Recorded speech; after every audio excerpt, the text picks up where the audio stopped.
liberator, but you can't murder liberation. You can murder revolutionary, but you can't murder revolution. And you can murder a freedom fighter, but you can't murder freedom. You're tapped in, so let's get right to it. So the Russian-Ukraine war is at its highest point yet. This war has been going on for over 12 years, technically, all right? But in February 2022 is when the war really escalated and became what is known today as the Russian-Ukraine war. Now, why it started, the conflict stems from Ukraine's decision to break from Russian influence and align itself with Western democracies. There's actually more to that. The fact of the matter is Russia and NATO, the North Atlantic Treaty Organization, had an agreement, a pact, that NATO would not expand eastward towards Russian borders. In other words, countries like Ukraine and others would not be brought into the NATO alignment because in Russia's eyes, they needed a buffer from NATO members or the NATO organization in terms of missiles and army bases, things of that nature that Russia saw as a detriment to their sovereignty. In spite of the agreement, by the behest of the Americans, of course, NATO and the United States went to Ukraine, orchestrated a coup called the Orange Revolution, and pretty much ousted a duly elected president of Ukraine and put in a puppet government. Russia did not like that. As a result, Russia invaded some parts of Ukraine, the Donbass area and other, locations like that. And they left it at that. After that was 2014, they eventually withdrew, and then it occurred again. Ukraine, at the behest of the United States and NATO, started to take steps towards aligning itself, not just with the West, but NATO were making overt, statements that they were looking to join NATO. This was a problem for Russia. As a result, Russia invaded Ukraine. Certain parts of Ukraine went to war with them. And that has been the problem ever since. The fact that the United States and NATO broke a promise. And it seems, yes, the United States, it's good for that, stabbing you in the back. They broke the promise with Russia and started a process to, in some way, form, or fashion, initiate Ukraine into not just NATO, but also the European Union and other pacts that Russia saw as defense issues.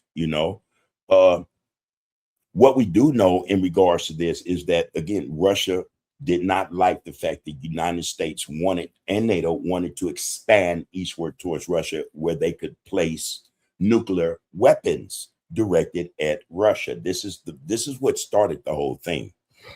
Russia wasn't having it, and so they went to war. The United States, actually, Ukraine is a proxy for this war, or in this war against Russia, between the West and the United States. Ukraine is just the fodder, in the hopes that Ukraine, with the help of Western countries, could somewhat break Russia's resolve and have Russia say, okay, well, it's cool, we're not going to worry about it. But that hasn't been the case. And Russia has been at war with Ukraine and the West, Germany, France, Italy, all of the West, the EU, NATO, and the United States behind the scenes. Just recently, though, well, before I get to that, the full-scale war actually took place in 2022 with the Russian invasion of Ukraine. President Vladimir Putin launched an unprovoked, so they say, full-scale invasion aiming to overthrow the Ukrainian government.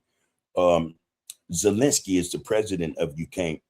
Russia is proclaiming or claiming that Zelensky is a Nazi, basically. He wanted to overthrow the Ukrainian government, to demilitarize it as well, the whole nation, and prevent Ukraine from joining NATO and the European Union, as I stated.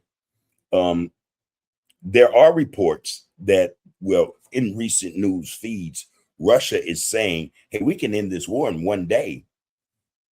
One day, you know, and we're giving you this option to end this war with us in one day. We can end it, or we will annihilate you. This is in recent news feeds, some that I saw today as well. Though other major networks, state-ran television networks and media networks, they say that these reports are inaccurate and represent political rhetoric rather than military reality. But the complex negotiations involving this, well, while leaders occasionally suggest that ceasefires or rapid peace talks are imminent, ongoing combat engagements, active front lines, and fundamentally opposing demands such as Ukraine demanding the complete withdrawal of Russian troops make an overnight resolution impossible. But the entrenched conflict where it stands is that the war has become a deeply entrenched attritional conflict or war across hundreds of miles of front line. Untangling this territorial control or addressing war crimes and establishing verified security guarantees require extensive long-term diplomatic processes. And I'm pretty sure that wording comes from NATO as much as the United States, you know. That's the gist of it. But this war has now reached into the capital of Ukraine, Kyiv, and they are being bombarded. Now, initially, while I was watching the war a year or so ago, just checking it out, I always thought, why don't Russia just crush them? Because that was not Russia's intention. Russia didn't want to harm the people in Ukraine because little is known by the public that a lot of Ukrainians are of Russian descent. So Russia was looking out for the people of Ukraine. However, Ukraine, with America and NATO, as well as the European Union's help, were bombing the capital of Russia, Moscow, you know, and, you know, injuring and killing civilians. So Russia, it's okay, it's time to take kid gloves off, and that's what they've done. So now they're bombarding Kyiv. I mean, literally lighting it up. You know, now the residents, oh, you know, stop, Putin, stop. But, you know, before that happened, it's, oh, go, Zelensky, go. You know, the song is different now. The song is totally different. I have a clip, as always, and this clip, you know, for, you know, I have to admit, to help me further, you know, give you a greater understanding context of the story, I'm going to involve this clip. Before I do, please like, share, follow, comment, and subscribe to Tapped. You are tapped in, the art of political discourse. We appreciate everyone who participates and who views the content we put before you, the people. We also, again, we're asking that you help us get our subs up. Help us get people to subscribe to this channel, to like and share it. Because what we talk about, we think is pretty much above board than other channels or other contents podcasts give you, the people. So we kind of, you know, take pride in this, and we get better as we go. And that's something that we hope you guys appreciate more than anything else. And that being said, let's drop this clip. And you guys tell me what you think. Is this something that can be accomplished? You know, because you have pundits say, oh, no, man, if Russia said they're going to stop the war in one day, oh, it's too complicated. They can't do that. They're too entrenched. The war is too entangled. You know, I don't believe that. Wars can stop at the drop of a dime or a drop of a hat if warring parties decided that was the end of it, you know. But for the fact that war creates commerce, or it helps, you know, it helps the rich. You know, let's be quite clear about that. The industrial, you know, the complex for war, that institution that needs war to make money are the ones who would prevent war from ending. Their job is to always have a war going. That way they sell their wares, their artillery, their weapons, munitions, things of that nature. And not only that, but banks also benefit from war. Yes, they do. So that being said, let's drop this, and you guys tell me what you think. And this is courtesy of Times Now World.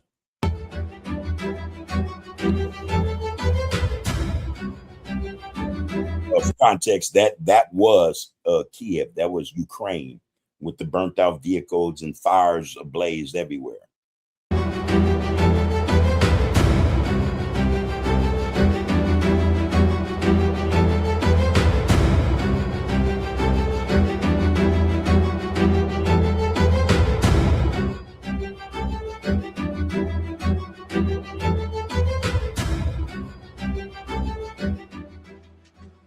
Ukrainian cities are still reeling from Russia's overnight strikes, targeting multiple regions, primarily Kyiv. But as the fires remain, yet to be contained, Moscow has escalated its rhetoric. No threats, no warnings, but a full and final ultimatum that will only result in more and more strikes. Here is what is happening. As for Zelensky's remarks about ending the war before the end of the year, the war could be ended within a day. We have said this many times before, and the president reiterated it when addressing the leadership of the foreign ministry. To do so, Zelensky would need to order his armed forces to withdraw from the territories of Russia's regions. And in that respect, Russia has annexed regions and large swaths of land in Ukraine and made them a part of the Russian Federation. The Donbass region is one. And these regions that have been annexed by Russia are also regions full of Russian-born people. Again, part of the reason for invading to begin with back in 2014 as well as 2022 was the fact that the Ukrainian government was massacring Donbass or Russian-born, Russian-speaking people. That's what really precipitated the invasion. It was done to also protect those citizens who spoke Russian, who had Russian descent, and were being oppressed and massacred basically by the Ukrainian armed forces. Again, there's a lot to this. What we do know is the fact that the United States, as well as NATO and the European Union, do not want the war to end. They have no vested interest in the war ending. If the war ends, then that means, hey, they did not win or they did not achieve the goal that they set out to achieve. And that goal is one thing only: to bring Russia to its knees, to make Russia submit. Now, Russia is one country in the East, part of Asia, that does not submit to the will and whim of NATO as well as the EU. Russia is that large country that's been around for a very, very, very long time that does not bow or submit to outside pressure and powers. So this is a problem. Russia won't come to the table and play ball with them the way they want Russia to. So yeah, Kyiv is catching hell right now. And again, we're talking about a president in Zelensky who's very corrupt,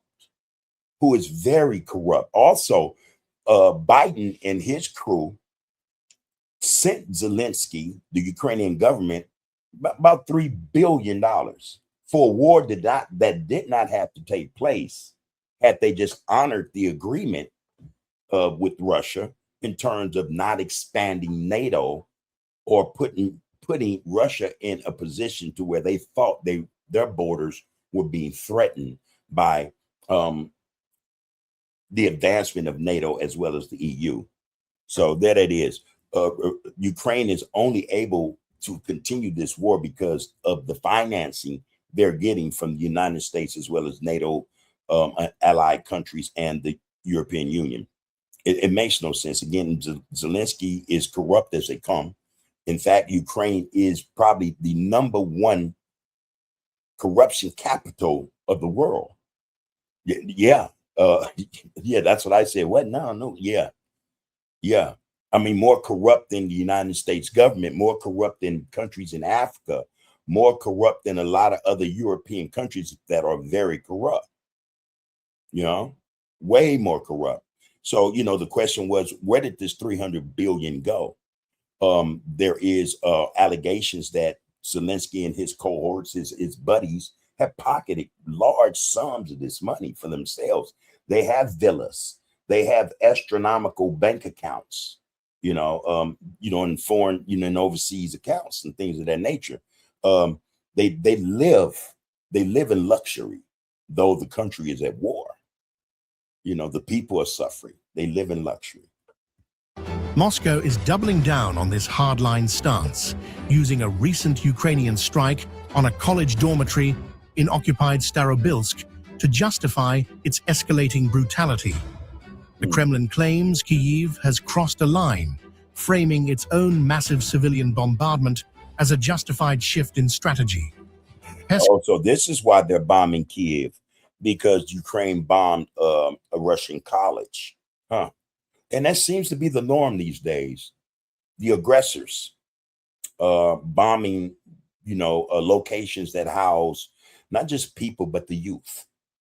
It seems to be the way, America's doing it in Iran, as well as Israel's doing it in Iran. Israel is doing it also in Lebanon. America, when it bombs, it's indiscriminate. It bombed the all-girls school in Iran day one of the war, killed over 160 school children.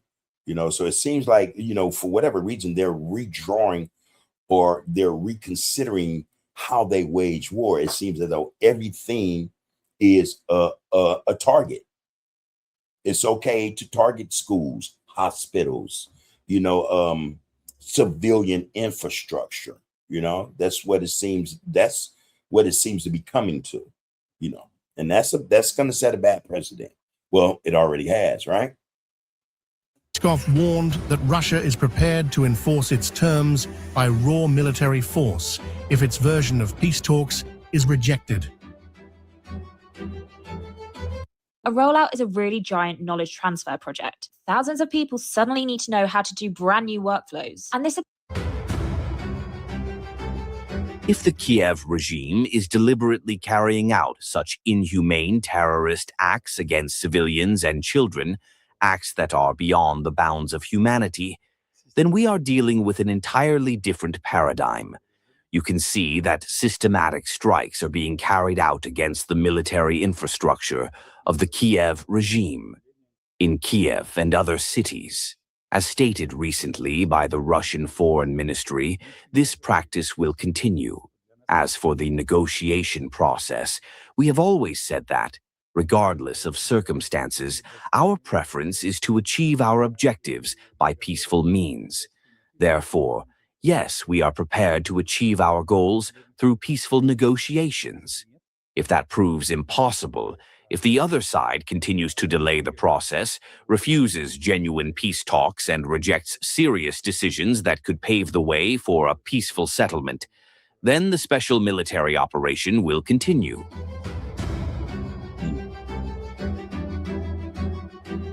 The terrifying reality of that Russian threat manifested overnight in one of the most violent and relentless aerial assaults of the entire war. Russia unleashed a staggering barrage of 73 missiles and 656 drones across the country.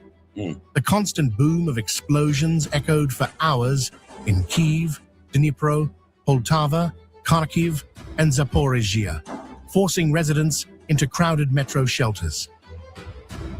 It was terrible. It's one of the worst I have experienced.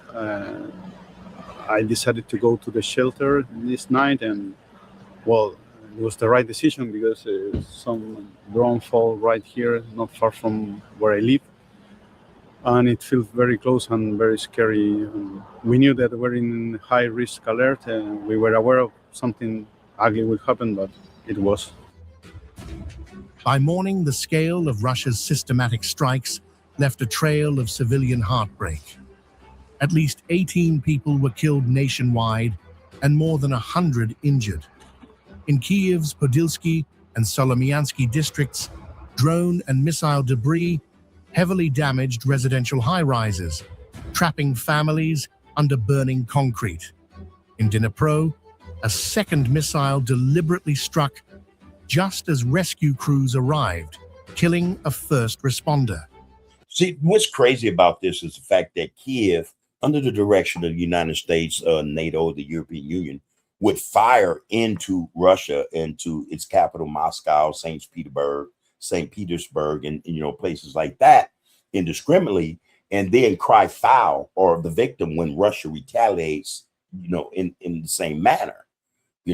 Again, if you go back, Russia, when it does attack, it makes a point to avert or avert its attacks from the civilian population. Now, there's been many times I've watched the news, I've seen footage of Ukraine's attacks into Russian territory, St. Petersburg, Moscow, and other locations where the drones just strike indiscriminately. You know, apartment buildings, you know, places where kids go to school and play. And so when Russia retaliates in likeness, you know, in the same manner, they're killing women and children, you know. But where was that sentiment when you were firing upon Russian cities where people, you know, or citizens, you know, are about all day long, you know? And not only that, but you're only able to do this using Western weapons, NATO weapons, US weapons, you know?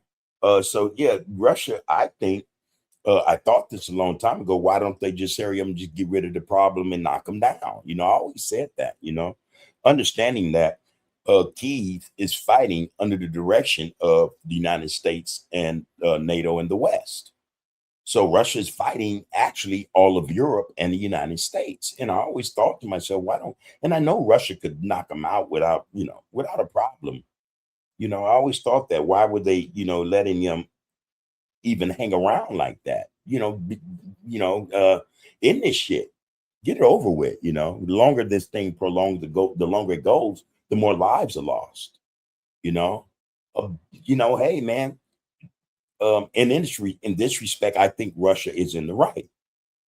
You know, that's what I think. Russia is in the right. Just same, like, it's the same thing as I think that Iran is in the right, doing what it needs to do or what it's supposed to do. Lebanon is in the right in doing what it's doing and then what it's supposed to do. Gaza or Palestinians, Hamas is in the right by doing what it's doing, is what it's supposed to do. Defend itself. I don't think there's any wrong with that for anybody. If you have an aggressor, then that aggressor needs to know, whether they're mightier than you or not, that, hey, that was a mistake. I should have thought twice about that, you know? But yeah, there's no sense in Kyiv, Ukraine, or Zelensky, or the EU, NATO, the United States hollering foul about Russia taking the gloves off and say, okay, let me show you guys what could really happen, or what this thing could really look like if, you know, we weren't holding back, you know?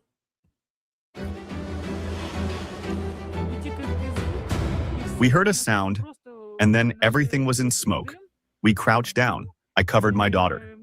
Some stones flew into her back, probably parts of the building. It tore her jacket. She says her back hurts. There was smoke, and we couldn't understand if it was the apocalypse or what. Everything was in smoke, and we didn't see anything. Ukraine has reacted with absolute fury to both the physical destruction and Moscow's political ultimatums. And again, you know, Ukraine, this is how they act. They act the victim. How dare they? Oh, they're war criminals. And Zelensky does no different than what Putin does, the United States, or Israel. They're no different in their tactics, you know? Foreign Minister Andriy Sybiha forcefully rejected the Kremlin's terms, branding Vladimir Putin a war criminal and a loser. Sybiha argued that the mass bombardment of civilians is definitive proof that Russia is losing the conventional land war, and urged Western allies to bypass empty condemnations to immediately supply more Patriot anti-ballistic missile systems. Wouldn't that be the same for Ukraine if they were to start firing into civilian populations? Wouldn't that also indicate then that they're losing the land war rather than fight, you know, the combatants on the battlefield? But you rather strike into civilian infrastructure, energy infrastructure, you know what I'm saying, things of that nature. Why the war is on, we know the front lines are. Why not contain that to that? Why then attack into populated areas? And then when the same happens, you go, war crimes, you know, foul. You know, it makes no sense. United States says it to this day. Oh, we're on, they fired up on such and such. But you leaving out, or you neglect to say, yeah, we just bombed a school. We just bombed a water desalination plant. We just bombed an electrical grid. Same with Israel. Oh, they're shooting and killing women and children. How dare Israel even mouth those words? Again, wanting to play the victim, while at the same time massacring tens of thousands, hundreds of thousands of people. Zelensky's no different, you know. So it just always confuses me to hear that rhetoric, you know, that cap. We call it cap from the community that I come from. That's cap, you know. And other people call it just false narratives and propaganda. The only reason for Russia's overnight horrific attack against Ukraine with 656 drones and 73 missiles that killed at least 12, including children, and injured hundreds of civilians is that Putin is a war criminal and loser who has no cards except terror. No cards. Where have we heard this phrase before? No cards, okay? Moscow is losing on the battlefield. No number of missiles can change this. As daylight reveals the full scope of the ruin, the distance between a Russian surrender demand and Ukrainian defiance has never been wider. On the ground, shell-shocked civilians are left to sift through the ash of their completely destroyed homes. With Moscow demanding total capitulation and Kyiv demanding heavier weapons to fight back, raw military force continues to dictate the immediate future.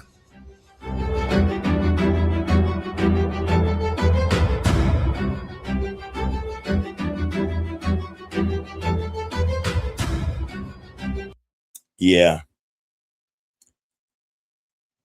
The world is on fire. All right. The world is at war. And those who call themselves in charge, those who say that they are leaders, that they have the interest, the best interest of the governments or the people they govern in heart and mind, are lying. The only interest most of these politicians of these governments have is for wealth and hegemony, control, power over others. That's it. That's it. You know, again, if you guys were willing, you do your research. Don't take my word for it. This war started in Ukraine, all because the United States hedged or fudged on an agreement on paper. You know, that's how it started. You know, they went against the promise they made along with NATO and the European Union and decided they wanted to bring Ukraine into NATO or the EU. And if that were the case, if that occurred, then that means NATO weapons and missiles, even nuclear weapons, get to go inside the country, the region of Ukraine, and are pointed solely at Russia and or Belarus, both. You know, most people don't know why this war started. They listen to the propaganda, but they do not go and do the research themselves. It's in black and white, people. It's there for you to read. But yeah, tell us what you think about this. I think that, give you my opinion right quick, this thing is going to escalate even further to where Ukraine, and they're very dirty, you know, they're a corrupt country. They're going to use a dirty bomb. Many times they've attempted to bomb the nuclear power plant in Zaporizhia. They've targeted it, the power plant. They've targeted dams, you know, that destroyed people's homes and livelihoods and farms. They've done all this. But I think that at some point, Ukraine will use some type of dirty weapon against Russia. And that's when all hell's going to break loose. Because I think Russia possesses low yield nuclear weapons as well as high yield ones. So in other words, they could probably drop a nuclear low yield warhead on Kyiv and decimate it, render it uninhabitable for decades and maybe centuries. You know, this thing is going to get out of control. It's already out of control. It's going to get worse. Before we know it, man, the world as we know it will be at war altogether, you know. So what do you guys think? Does this make sense for Russia to go and bomb Kyiv after Kyiv, Ukraine bombed St. Petersburg oil refineries and bombed or use drones to attack Moscow, the capital city of Russia. What do you guys think? Let me know about your thoughts, or you put them thoughts in the comments. Let's have that discussion. Until next time, take care of yourselves and each other. You can murder a liberator, but you can't murder liberation. You can murder a revolutionary, but you can't murder revolution. And you can murder a freedom fighter, but you can't murder freedom.